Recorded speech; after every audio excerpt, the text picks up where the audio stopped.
Welcome everyone to my presentation discussion on how you can develop a student mindset to help propel your life into becoming a penetration tester. My name is John Helmus, and I'm currently a penetration tester for Nordstrom headquarters based out of Seattle, Washington, as well as a adjunct professor for the City University of Seattle, based out of Seattle, Washington. I teach cybersecurity courses there as well. Um, Today's talk is going to discuss about how I got to that portion of my career and how I can uh, basically use that framework and help out the masses to allow you to use this framework to apply it to yourself and help get you into a career in pen testing. So, with that being said, let's go ahead and get started. So, this is the agenda for today's talk. We're going to have a quick introduction about myself. It's going to list out just some of my background and discuss of how I got into pen testing. Then we're going to have a general overview of, in my own words, what pen testing really is. We're going to talk about how you can develop the student mindset and what that really means. And it's not, a traditional academic student mindset. And then we're going to look at some roadmaps about, ways of how you can get into pen testing, um, and what type of jobs you can look at that will help carve out a path for you to get into pen testing, as well as some different jobs titles that may or may not have pen testing as part of that job title. We'll also talk about some speed bumps that you can fully expect while you're trying to get into pen testing or even cybersecurity in general, and talk about how we can work around some of those speed bumps. We're also going to talk about some of the educational things that you might see, for pen testing jobs, the requirements such as a bachelor's, a master's degree. Some jobs even, ask that you have a PhD. And then we're going to talk about certifications, talk about the cost for certifications, and just the amount of time that you're going to need for each certification. So we can break it down about how much money it's going to cost per month if that's a certification that you would be interested in. And then we're going to talk about how, once you become a pen tester, how we can maintain that student mindset and how we can maintain the motivation to keep learning and to keep teaching, right? Because as cybersecurity professionals, where our job is to help others, right? And in pen testing, it's a very small community, and we really rely on each other to help each other learn and to grow. And then to finish up the talk today, we're going to talk about just some issues that we're seeing in the cybersecurity field in the COVID era. And what I mean by that is we're going to look at some of the speed bumps of what I see happening in the world as it pertains to getting into pen testing. So we're going to talk about how you can kind of maneuver around some of those COVID issues. So to start off, let's talk about myself. My name is John Helmus. As I said, I'm a penetration tester for Nordstrom headquarters based out of Seattle, Washington. I also am an adjunct professor. However, I didn't always used to be that. I actually started out as a naval engineer. I was in the U.S. Navy for 4 years, and I didn't do anything really tech related. I was a small boat guy. I worked on small boats, worked on the mechanics for them and everything, and did small boat operations. Once I got out of the Navy, I decided that after a couple different career moves, that I was going to go into tech.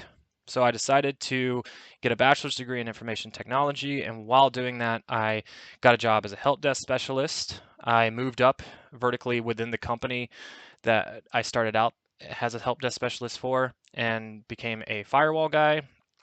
Did a lot of networking, and then while I was pursuing my master's degree, I wound up becoming a cybersecurity engineer for a DoD contract. And then from there, I became an ISSE for a bigger DoD contract and a much, much larger network. And then once I got the ISSE job, I actually was finishing up, or had just finished, my master's degree and wound up becoming a teacher at a small university based out of San Diego where I was living at the time. And then from there, I was there for about 8 months as the ISSE, and then I pivoted into red teaming for the DoD, and I did that for about 8 months as well. And then from there on, I went and became a pen tester for Nordstrom, and I've been up in Seattle ever since. So as you can see, I didn't have, a very technical background. However, during that time, which was the span over about 4 years, I was continuously going to school. I was getting 1 to 2 or 3 certs every year if you averaged it out. Um, and I just kept growing and I kept learning. And I was fortunate enough that while I was in the help desk role and getting my bachelor's degree, I was introduced to Kali Linux and also learned that, Kali Linux was a very popular operating system used by penetration testers. Then learned what pen testing was and was just completely engaged in that topic and have been ever since. And we're going to talk a lot about that, about how you can use an untraditional path and just use passion towards pen testing to get into pen testing. Some other things that I've done as well along my journey is I've been a content writer for CompTIA. If you've taken any test questions through CertMaster for the Network Plus exam or for the Pen Test Plus exam, then there's a good chance that you might have had a question that I wrote. I also currently write content for Medium. I have my own blog that I maintain through there. I've been a technical project manager for various different projects throughout my career. I also do bug bounty when I have time. I have an account on HackerOne and BugCrowd. I also do my own research for AWS. I'm actually currently working with a large publisher to put out a book based around that topic towards the end of this year. And as it says down there, I'm a pending author. So as you can see, I started out in a not very technical position. However, I was fortunate enough to realize early on in my academic journey and in my tech journey that I really liked pen testing. And I took that and harnessed that energy to push myself forward and turn that energy into a passion. And that's what this discussion and this talk is going to be about, is how we can turn that idea and that want into a passion and how to really roadmap that passion. So, but before we do that, let's go ahead and talk about exactly, what pen testing is. So penetration testing, which is also known as pen testing or pen test or ethical hacking, right? It's an authorized simulated attack on a client organization. This organization has signed you on and says, hey, we need you to evaluate our company by actually discovering and exploiting vulnerabilities. So what does that really mean? Well, it's more than just hacking things, right? It's a business. It's a business approach. So I wrote this quick little analogy example, right, where pen testing is like you're trying to find something, right? And you know what you may or may not know what you're trying to find, but you're trying to find something, right? So we'll say something is X, and that's the scope, right? And then the scope of pen testing, scope is what you're allowed to ethically hack. So X can be whatever, right? And we are trying to get to X. And then we get to X, right? We finally, and in a pen test, let's say X was a target system, we get onto the target system. And now we find out more about that target system, right? And this target system is X. We find out more about that target system and more about the environment that it's in. And we find other machines and targets and hosts and all sorts of things, right, that are associated with X. So we have Y and Z. And we start moving to Y and Z and starting finding out more about Y and Z and the environments that Y and Z are in, right? We like to think of that as like lateral movement, right? Because that's a big portion of pen testing is once you actually get onto a machine that you've done your research, discovery, enumeration, and then you get persistent access, we find out more about X and the surrounding components of X. So when you get to Y and Z, that's lateral movement. And that's a key thing that I want you to remember, because on this next slide here, it says, imagine you have to write out a comprehensive report that details every step that you made before going to X, during getting on X, right? And X is a system, and then after. And right, we use the term web search here because in the previous slide, it mentioned web search as an example. So now you have to illustrate the why and the what and the impact of everything that you did, right? You have to and then you have to give an illustration of how to fix it and how we can do a better job next time. And we, meaning the pen testing company, which would be you, and the client organization, right? So that's pen testing. Pen testing is a lot of research. It's a lot of discovery and a little bit of technical capabilities. So this is straight from a blog of mine. It's the reality of pen testing, right? I always think that from the outside looking in, a lot of times individuals might think that pen testing is this, capture the flag kind of exercise when it's anything but that. It's really a advanced business process, in my opinion. So here it says the reality of pen test is banging your head against a wall and looking at systems that are typically locked down fairly well. Shout out to all the big companies and small companies and medium companies out there that are locking down their systems and making pen testers' jobs a nightmare at times. Um, that's really what it is. You're looking for issues in systems that are probably not there. However, you as the pen tester need to verify that. And when we think about verification, we think about quality assurance, we think about quality checks, right? We're doing a quality check for a system. That's essentially what pen testing is. We are highly technical quality assurance people. That's essentially what we're doing. And I'm not downplaying pen testing. Please don't let that steer you away, because as we're going to see throughout this entire discussion, it's a very, very interesting field to be in.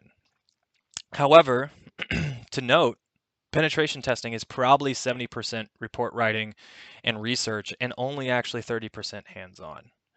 So, if only being in a technical aspect is what, engages you, then this might not be the field for you. However, let's keep looking, and, perhaps throughout this roadmap, you'll see something that piques your interest, because there's a lot of different things that you can do that involve pen testing that just isn't part of the pen testing job title. So why do we pen test, right? Well, we have this white hat, gray hat, and black hat. The white hat guy is the good guy. That's the penetration testers. Those are the guys that are out there getting paid to authorize, or I'm sorry, getting paid to hack a system with authorization, and provide a report that shows the landscape of the client, right? And shows the threat landscape, that shows all the issues and parts that can be exploited and things like that. The gray hat, I always like to say, is the individual who is in between the white hat and the black hat. That's the guy who, might hack the system and patch it and then tell you, or they might hack the system and tell you even though they weren't authorized. You see a lot of different gray hats out there. The best way I always like to say it is that the gray hat is the individual who would hack your system to feed their family if they needed to. It's that kind of like moral conflict kind of thing. So there's a lot of different ways of how a gray hat uh, can hack a system and exactly what that entails. So, please go out and research different gray hat areas. However, the black hat is a very definitive answer, where they are the malicious cyber criminals that keep the white hat employed, so to speak. And then the other big reason for pen testing is because we need to pen test for compliance, right? That's why we got to pen test, because organizations have to meet a bare minimum in order to operate, right? And if they can't operate, well, then they can't generate revenue and money and stuff like that. So we have to pen test so that they can make money. So if for those of you that get into compliance-based pen testing, a lot of times you'll hear like, hey, we just need you to do this and this and this so that we can pass our compliance checks. And that happens a lot. And there's nothing wrong with that. However, do know that just because something is compliant, it doesn't mean it's secure. It just means it's at the most secure level that it has to be to operate. So I'm going to move my face window here just a little bit. I'm going to move that around for the rest of the presentation, just so that it doesn't take up important parts of the slides. So now let's look. Becoming a penetration tester, right? All right. So these are some of the topics that we're going to talk about, right? We already mentioned that at the beginning a little bit. So we're going to talk about the mindset, being curious, expanding your network, and how we can just maintain our skill sets and then eventually give back. Because again, like I said, this is a small field, and it's almost kind of like a almost everyone knows everyone sort of kind of vibe. So it's really, really crucial that you understand that it's a community where we all like to help each other. So the student mindset, what does that mean? It doesn't necessarily mean you need to go into academia and constantly be getting degrees and things like that. What that means is that you need to develop a framework in your head where you're constantly eager to learn, right? And you're continuously setting goals that you want to achieve. You're setting milestones, right? You know where you want to be, so you have to make a roadmap to get there. So how do we do that? Well, we have to stay out of our comfort zone, and we have to understand that that's what it's going to be, and that's how it's going to be. And the other thing is that we have to have people help us get there, right? We have to be humble to do that. And we have to find mentors that will ensure that we are doing what we need to do to get where we want to go. And the other big thing, and I always like to say this, is that when we're on our journeys into becoming pen testers and when we're on our journeys to be better pen testers, don't ever try to seek validation. This isn't about getting recognition for having, the most certs or the most degrees or the most CVEs or the most exploits and things like that. It's about helping out everyone, right? And that's why I say not seeking validation, but seeking education, right? You're out there seeking to help and educate others while also educating yourself. And the biggest thing too here is this last point here where it says leave fear in the rear view mirror.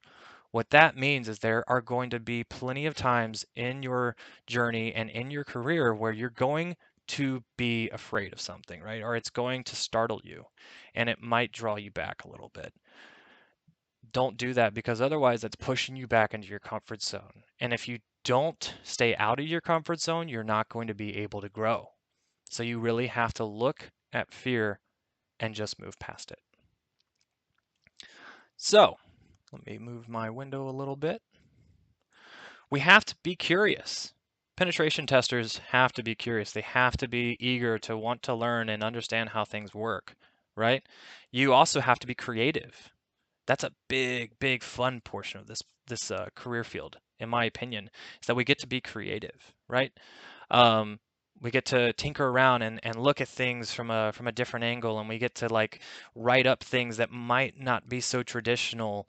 And there's so many ways of how you can be creative in this field. But the other thing is too, and it falls in with the being humble and also seeking to learn and leaving fear behind is that you have to be willing to dive into anything and be hungry to learn new things, right?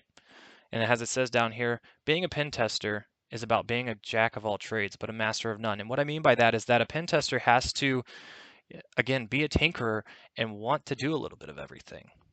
However, you're not going to be a master of anything. You might have a specialty where you focus on a particular topic.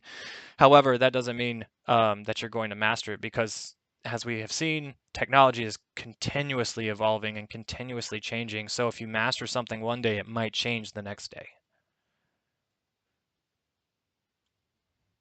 And let me change this slide.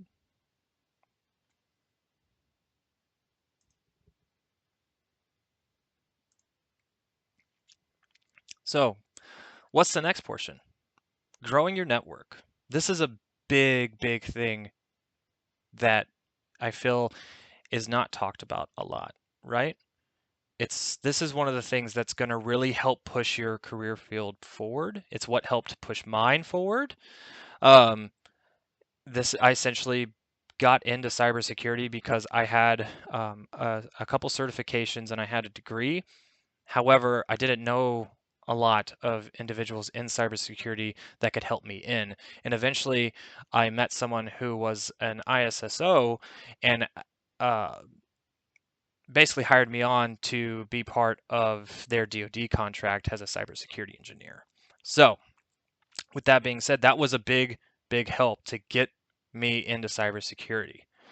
Um, so from there, obviously my career pushed forward. So growing your network is a big portion. So where can you go to grow your network? Well, for those of you in school, there's a lot of times, your professors, they may actually be engineers that are working in the field. Make sure that you network with them. Your fellow students, right? They may actually be already in the field. There's a lot of degree programs at, night schools and adult educational schools where a lot of the individuals are already in the field. They're just getting a degree so to help push their career forward. LinkedIn is another great resource. Um, you can build a network on LinkedIn incredibly fast. And especially now, and we'll talk about it later, but during the COVID era, LinkedIn has been, a godsend, so to speak, to help others get into cybersecurity or at least find some kind of, position in tech. Twitter is another good one. Even Facebook, you never know. You may have a friend from 5 years ago that may be in cybersecurity now that may be able to help you find a position that you're looking for. Mentors, right?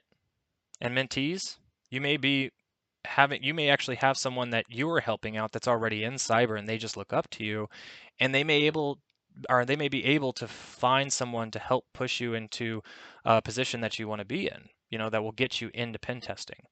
And then obviously, mentors, you want your mentors to be someone who is in the field, right? And that someone can help you get into the field.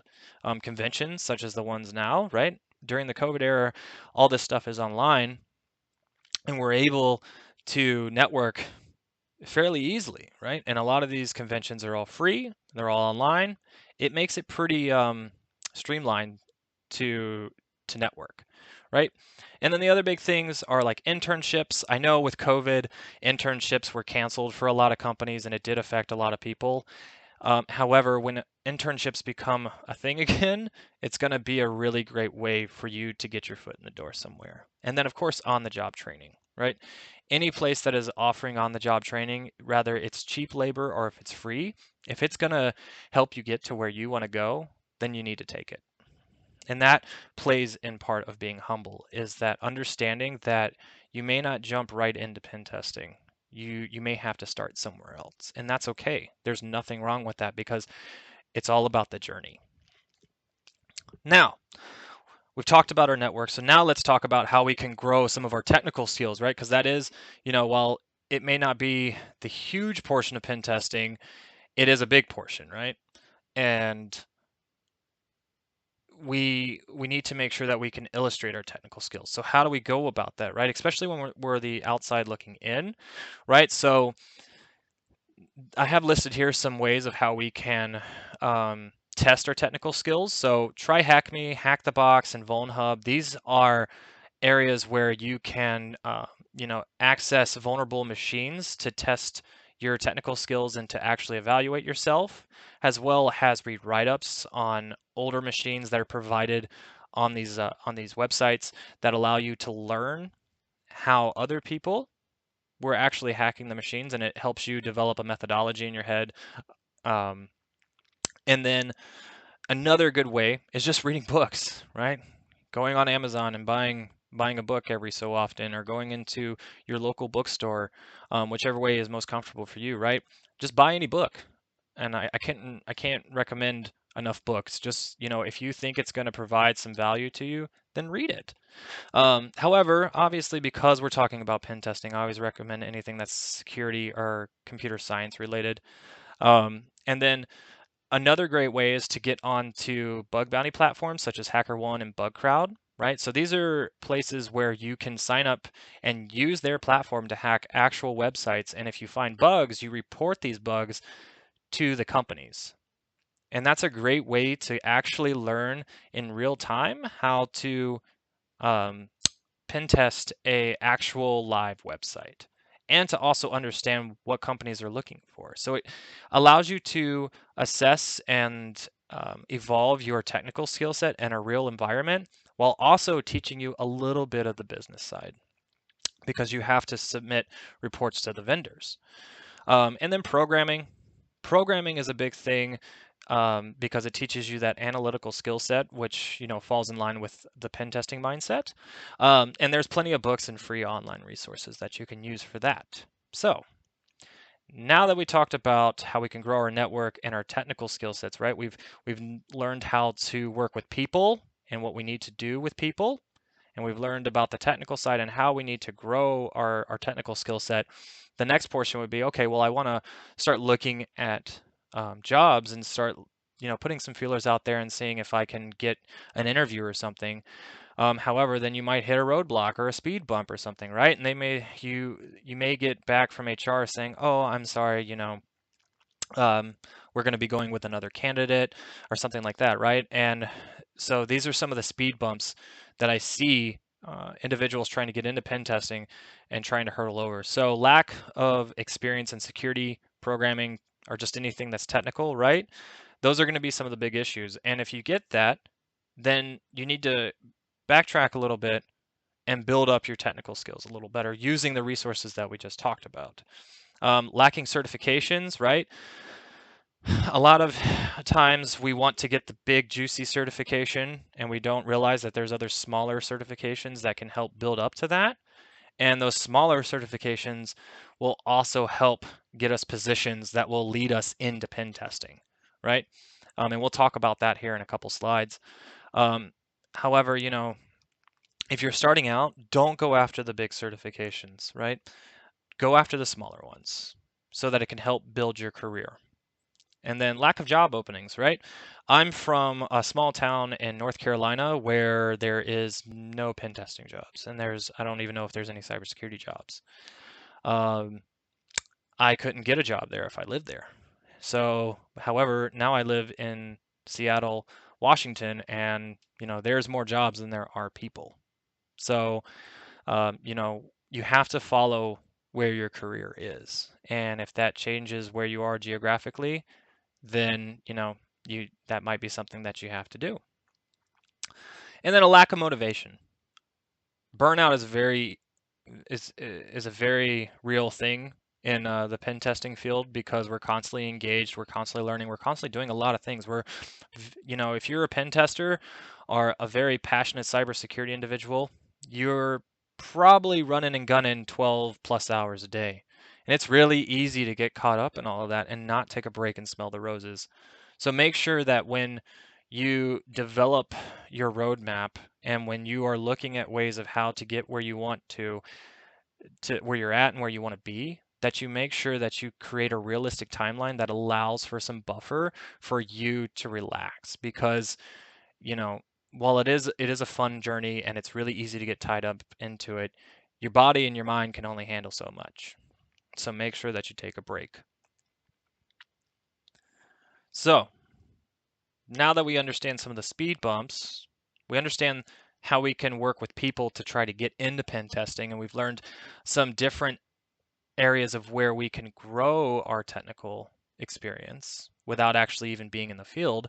Let's talk about some positions that we can get before we even get into pen testing, right? Because if you're trying to get into pen testing, you just keep getting, you know, um, denied letters back, then it's time to change your mindset and think about a different position that will eventually get you into the pen testing position that you desire. So, as I started out in a help desk, and then I went into firewall administration, right? So I went more into like networking sides of things, right? Those are positions that are going to help push you forward, right? And the help desk position is a great position to be in because it helps teach you a little bit about everything, technical wise, and how a system is set up within an enterprise.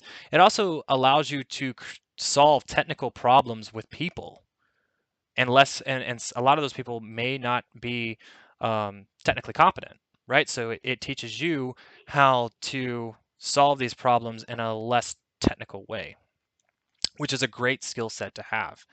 Um, so those are some positions that you can get.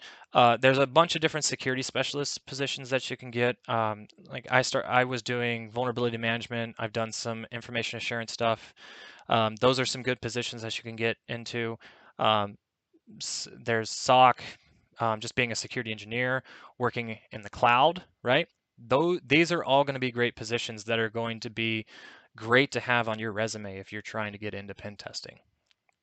Another great way too is just to put yourself as an independent researcher working on bug bounty platforms, or doing your own research and publishing it out there on GitHub and things like that. And then another, you know, less IT, more engineering roles, you can do software engineering or even secure software engineering, right?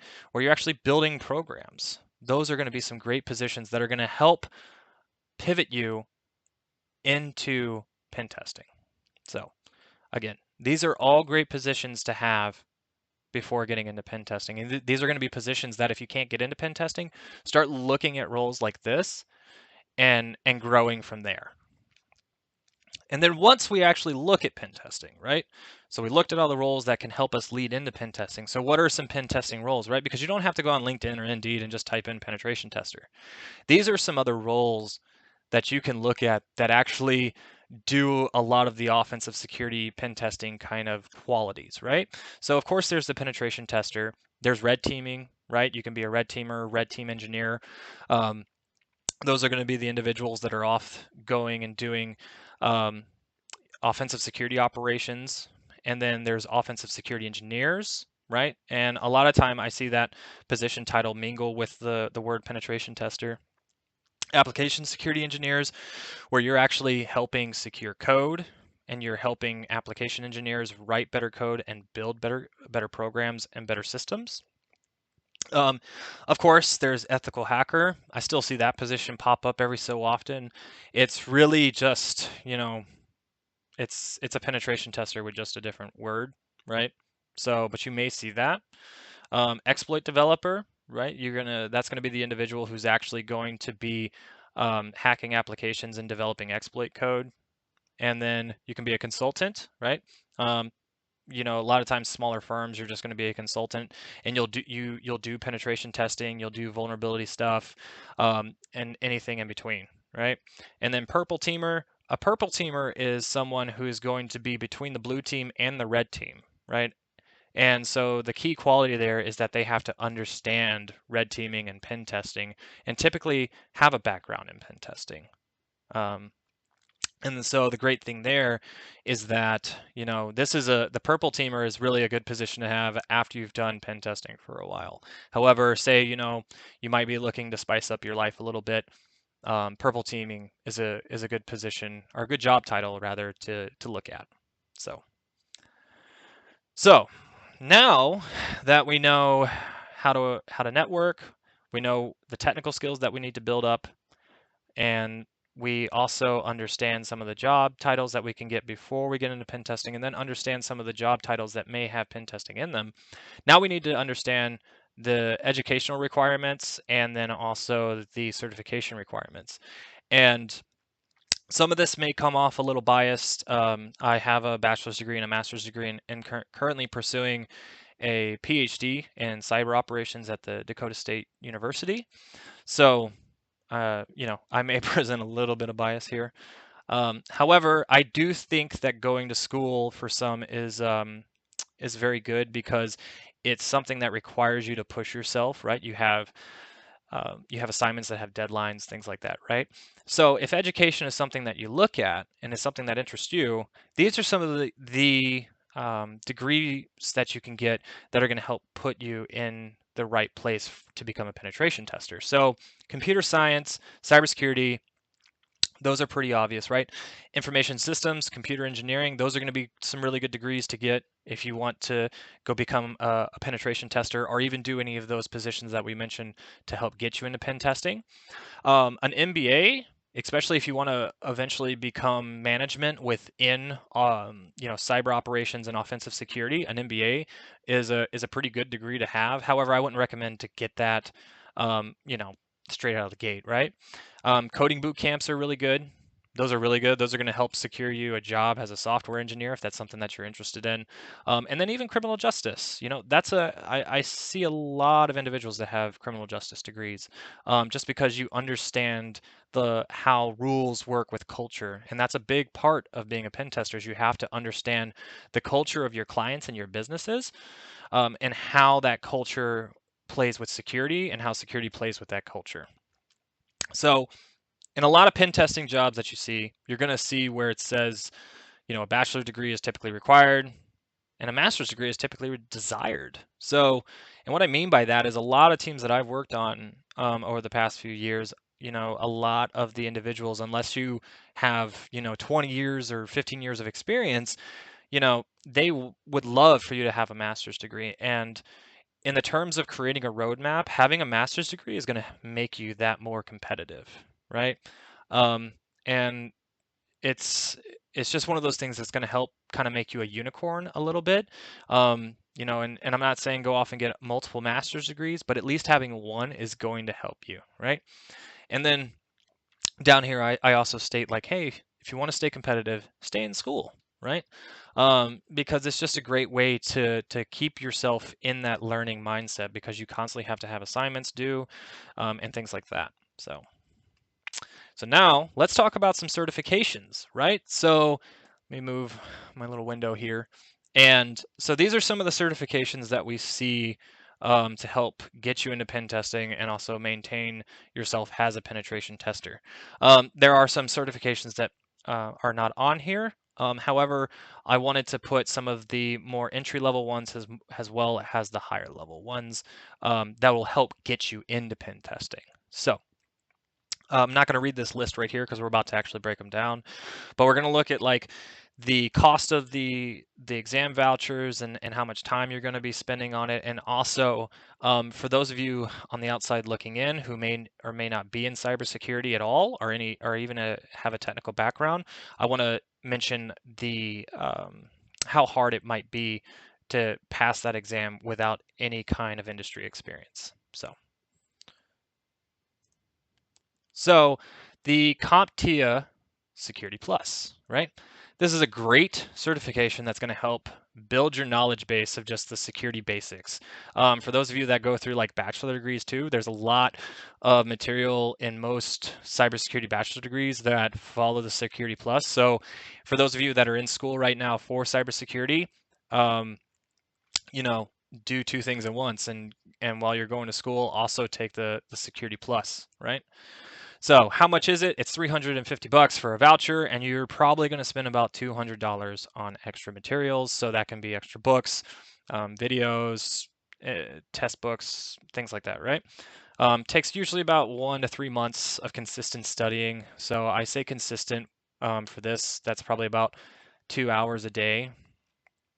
And then the exam is 90 minutes long. You have anywhere from I don't know the minimum amount of questions, but as per the site, it says 90. So that's going to be the maximum amount of questions that you have, and you have to score 750 on a grade of 100 to 90. So passing without industry experience. So this is for those of you looking in from the outside. It's not too challenging if you do proper studying, right? And that means you're going to be looking in your books and testing yourself every day for at least 2 hours for 1 to 3 months. So what's the next certification? The next one is the Certified Ethical Hacker, also known as the CEH. This is an exam. It's not hands-on, but it is, as it says here, 125 questions, and those 125 questions test your knowledge of hacking methodologies. So I've taken this and the Security Plus, and this exam is a lot like the Security Plus, only it applies hacker methodologies to it. So the cost, as you can see, the voucher is pretty expensive, $1,200. That is not cheap. um, However, this is a good certification to have, because if you want to do compliance-based pen testing, you have to have at least CEH.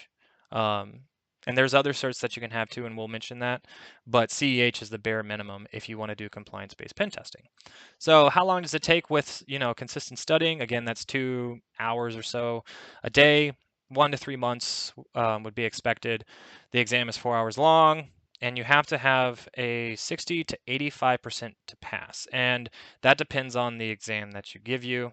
So I'm not sure quite how that works. When I took this, I believe it just had a straight bar of what you had to have to pass, and I believe that was 70. However, they've changed it since then. Passing without industry experience, it's a little challenging because it's a lot of questions. However, you can do it if you do proper studying of 2 to 3 hours a day, and then less challenging if you pay $2,000 for the EC Council Prep course, which is a course that they provide for you, where I think it's like a week, and they teach you all the topics that are in the exam. So this is one of my favorite certifications out of the whole bunch. This is the eLearn Security Junior Penetration Tester, right? I'm not even going to mention the voucher because you spend $500 and you get 4 exam vouchers plus lab time and all the materials you need to take the exam. This is a great certification, especially now it's getting a lot of tread on becoming a really well-known cert in the industry, as opposed to 3 years ago when I took it, nobody knew what it was. So it's a really good exam to take now. So, you need about 1 to 3 months of consistent studying, and that's going to be reading the material, being in the labs and everything that they provide for you. And and then the great thing about the exam is that it's 100% hands-on. It emulates a black box pen test, and you have to have a 70% to pass it. They give you a bunch of questions. I believe it's like 20 questions, if I remember correctly, that you have to answer by actually performing certain steps within the environment. Passing without industry experience, it's less challenging, even from the outside looking in, because eLearn Security really helps hold your hand through the entire process of teaching you everything that you need to know to pass that exam with the materials they provide. Another great exam that recently has come to light in the past year or two is the Ethical Hacker Practical Exam. So let's look at the cost. It's $550 for a voucher, and I would say you're probably going to spend $300 on materials and extra labs and stuff. Again, 1 to 3 months of consistent studying of the 2 hours a day. And the great thing about this is it's like the junior penetration testing cert from eLearn Security. This cert is a hands-on certification as well. They give you 20 questions that you have to answer based on what you can do in the environment that they provide you. However, it's not like a black box pen test. They provide you a scope of machines that you have to attack and provide answers to the questions that they ask you. Now, from the outside looking in, this is a little bit more challenging because they don't really have a lot of materials out there, so you have to kind of go and look on your own. So it makes it challenging in that aspect because you have to go find the materials. So now we went from 2 hands-on exams to a not hands-on exam. However, I would like to argue that this is actually a fairly challenging exam. The CompTIA Pen Test Plus is the pen testing cert provided by CompTIA. It's $359 for a voucher plus $300 for materials, videos, and some lab stuff that you're gonna want to use to help practice your technical skill set to carry over into the exam. The exam itself is 165 minutes. It's a maximum of 85 questions. And just like the Security Plus, 750 on a scale of 100 to 900, you are going to have to do about 3 to 4 months of consistent studying. I would argue 2 to 3 hours a day. It's just passing without industry experience is actually challenging. And I took this exam last year, even after being in pen testing for a while, and I took this exam, and it was actually quite challenging. They provide a lot of really good scenario-based questions where you really have to go through a process of elimination to answer them based off of a scenario. So, again, this is a really good certification to get. And it's fairly cheap, as you can see, right? It's, $350 for the voucher, give or take, and $300 for the material. So if you wanted to quarter that out in over the 4 months, you're going to be spending a little over $150 per month for the cert. So the next one is the GX Certified Penetration Tester, also commonly known as the G-Pen. That's provided by SANS. The cost, as you can see, the voucher is a whopping $2,000. That's a pretty expensive voucher. Plus the training provided by SANS is, it's 1 to 2 week training. Plus they have a Net Wars exercise where you and a bunch of other individuals go and do a hacking challenge. However, so that's pretty expensive. As you can see, you could easily rack up 9 to 10 grand to do it. However, this is a really good certification. It's another one of those certifications that is, I believe, is required for compliance-based pen testing. So 4 months of consistent studying. Again, that's based off of the 2 hours plus a day. The exam itself is 3 hours.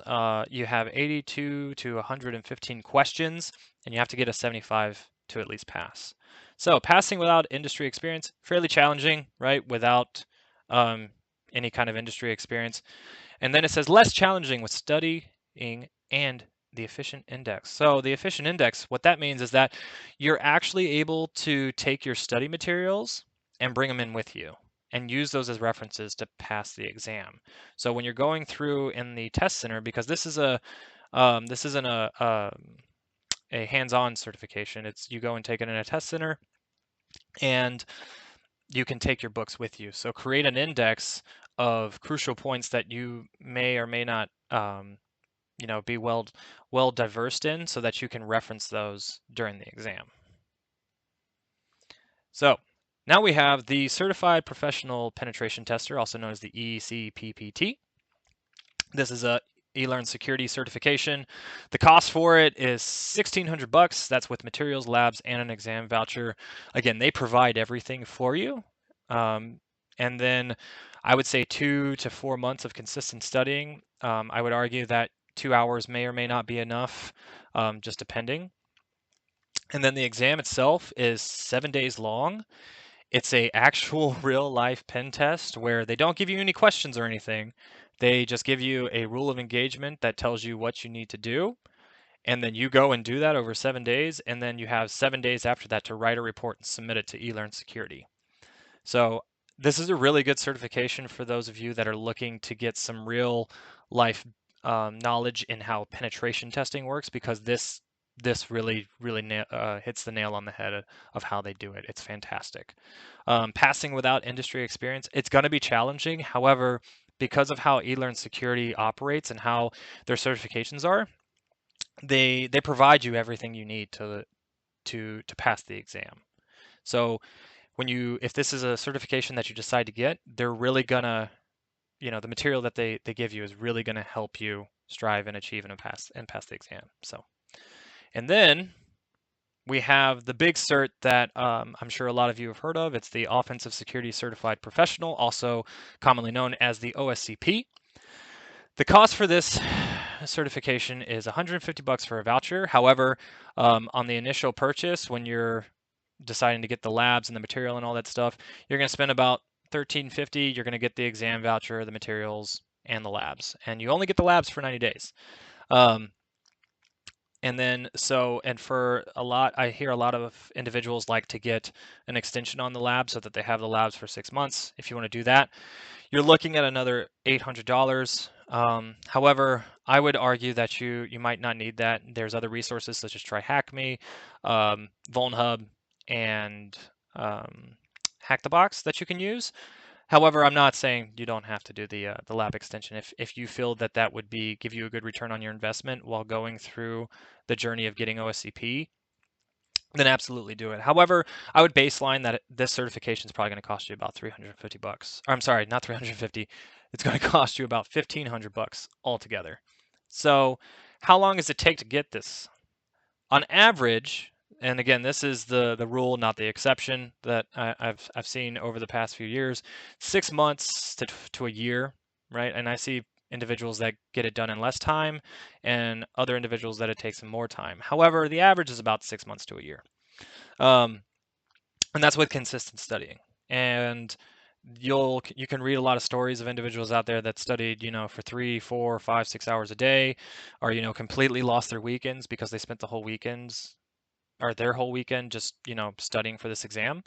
And you can use additional resources such as TryHackMe, Hack the Box, and VulnHub, as I mentioned. So the exam is a 24-hour hands-on exercise where you get 5 machines and that vary in difficulty and points, and you have to hack those.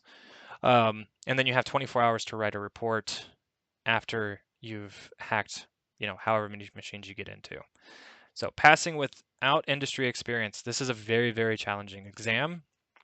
It's a very sought after exam for good reason, because it's so challenging. So, you know, when you're going after this exam, know that it is very challenging and you're going to hit a lot of roadblocks. You're going to hit a lot of speed bumps that you're going to have to work around.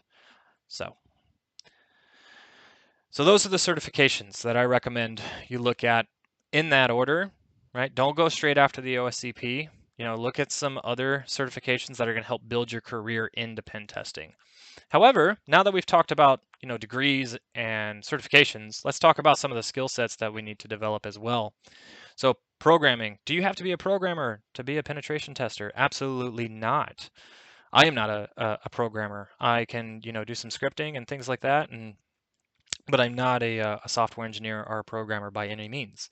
However, it is good to know how to script and automate tools and things that you're using during a pen test. And one of the best languages to do that with is Python, right? If you're trying to think about a language to use for pen testing, Python is going to be the best one because it's used to write exploits, it's used to do automation, to automate tasks, things like that, and to also write quick scripts to help you, again, automate tasks. Bash, same thing, scripting and automation. And then I put C and Java because you'll notice a lot of exploits out there are written in C and Java, and especially with C, you'll learn how to compile and decompile exploits. So it's good to just know the basic understanding of C and Java. So other things that are good to be knowledgeable in are operating systems, Windows and Linux, right? We need to at least understand the basics of how the file systems work and the basics of some of the commands that we're going to commonly using, as well as networking, right? You need to be able to fire off ports and protocols without even having to reference anything, as well as understanding just how like TCP and IP stuff works, everything at like the network layer, right? And then software, just understanding the basics, again, how you compile and decompile software. And then right now, cloud is a great thing to understand, just even the basics. And if you have security knowledge in it, it's going to make you competitive. So, and I say that because cloud pen testing, especially in pen testing, there's not a traditional cloud framework that's been published yet. There's a lot of ideas and there's a lot of great resources out there on how to execute a cloud pen test. However, there's not a traditional framework set in stone yet. So if you decide to strive into cloud and focus on that area, it's going to make you a little bit competitive in that aspect. And then now we need to talk about how do we, maintain this this energy pushing us forward into pen testing, and then also once we're even in pen testing, right? So a big thing, again, we talked about networking. Well, what are some other ways how we can network in a less untraditional way, right? Join online hacking forums, Reddit, Discord, Slack, right? Those are really great resources to use that are going to help you meet other people. Create a blog and publish any of your writings, whether they be technical or non-technical. As I mentioned before, we need to continuously evaluate our technical skills using those platforms such as Hack the Box, Vulnhub, things like that. You can use those and then create write-ups based off of things that you hacked on those and publish them on a blog. And then when you're applying somewhere, you can put your blog in your resume and have that as a reference point for the employer to look at and say, oh, this individual actually has, their technical chops up to speed, and, they've created some really good content that shows that they're technically competent, right? And that's what's going to help give you a competitive edge, is by being able to publish these technical writings. So, and even non-technical, you can talk about ideas and talk about frameworks and things like that, right? It's all about just putting your name out there and not being afraid, right? And then subscribe to any of the hacking platforms. I've put some of the cost on here. Vulnhub is free. However, they did just create a partnership with Offensive Security. So it's going to be awesome to see how those two companies move forward with the Vulnhub platform. And then you have tryhackme.com, Hack the Box. Those are the subscriptions. And then you got Pen Test Academy. Those are going to be some really great resources that will allow you to continuously build your technical skill set, as well has even in things like not Vuln Hub, but on Hack the Box, there's a big community on Hack the Box where individuals talk to each other and everything. So again, there's another um, part where you can actually network. And then I say here, find your niche, right? Find what you really, really like. I really like cloud and academia. I really like cloud because it's a continuously expanding technology and it's the hot topic right now. And there's a lot of areas for research. As well as I like academia a lot, I really like giving back and I really like research. So when you work in academia, you get to continuously evaluate and renew your skill set and just your framework in your head. But there's some other areas, rather it be system, network security, development. There's a, and these are just a few things, but there's so many areas of offensive security and pen testing that you can really, really dive into and go down the rabbit hole, so to speak. And the other big thing is too is find a mentor. No matter where you're at, even once you become a penetration tester, make sure that you have mentors because those are going to be the individuals that are going to hold you accountable to keeping your goals, right? And find other student pen testers. This is a good thing, especially if you're wanting to be a pen tester. Whether you're a student at school or you're just a self-taught pen tester, find other ones that are just like you and see how they are in their journey and you can help each other out to get into pen testing. Then the other thing is too is find a mentee. Find someone that you can help, right? That you can help push their career where they want to go. And then also there's the bug bounty platforms. Those are great to have because those are going to give you a real world sense of how you can hack a live web application and also help you understand the business side of things because you're going to be producing vulnerability reports or vulnerability and pen testing reports that go to those organizations.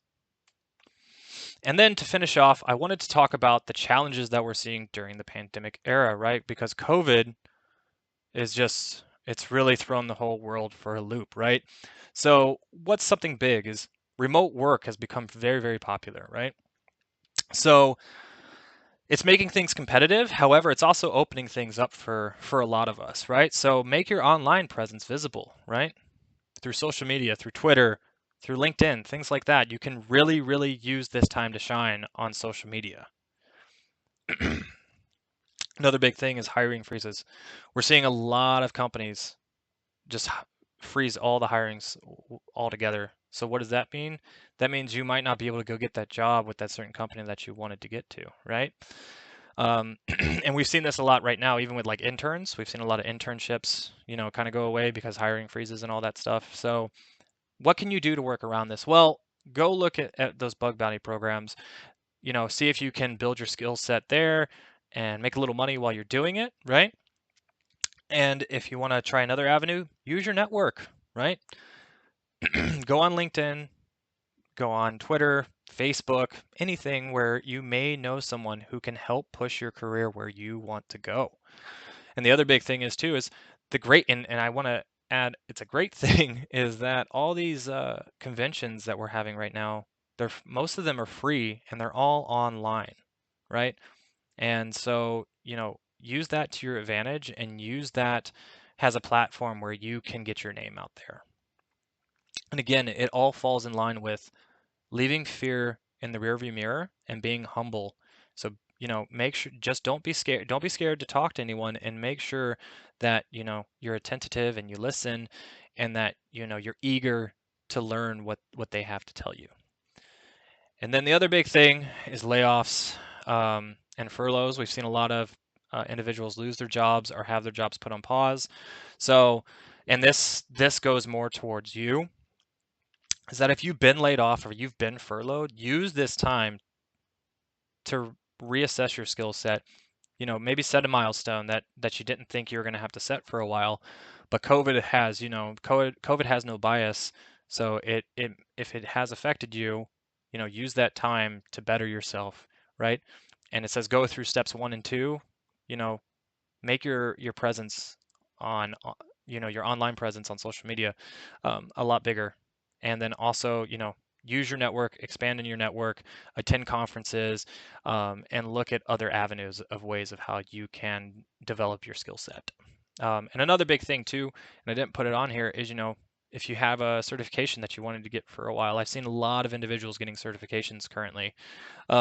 Use this time to spend a little money, get a certification or two, and then, hit the workforce, heavy when things start to go back to normal.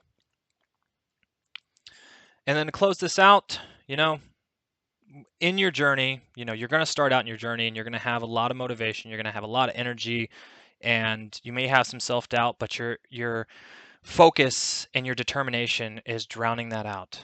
And then you're going to have your speed bumps and you're going to fail a little bit, but don't let that motivation stop. Don't let fear and doubt creep in just because you hit a speed bump and you fail a little bit here and there, right? Because you only completely fail when you quit. So instead, take that time to learn what you did wrong. Take that time to learn how you can do better the next time and how you can grow. Because security is a journey, it's not a destination. So that's all I have for you guys. I appreciate everyone for coming to my talk.